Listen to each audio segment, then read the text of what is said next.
আসসালামু আলাইকুম। তো আজকে আমি ফজর নামাজ পড়ে হাঁটতেছি। খুব সুন্দর ওয়েদার। আমি যদি একটু আশেপাশে দেখাই, সামনে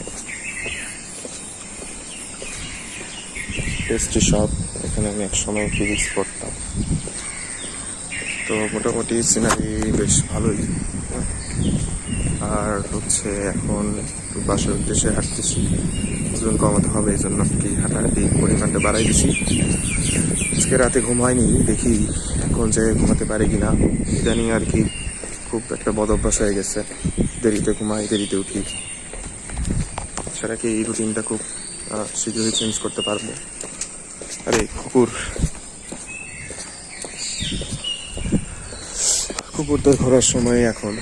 অনেকে ঘুমাচ্ছে, আবার অনেকে খাবার খুঁজতেছে। ওকে, বাই।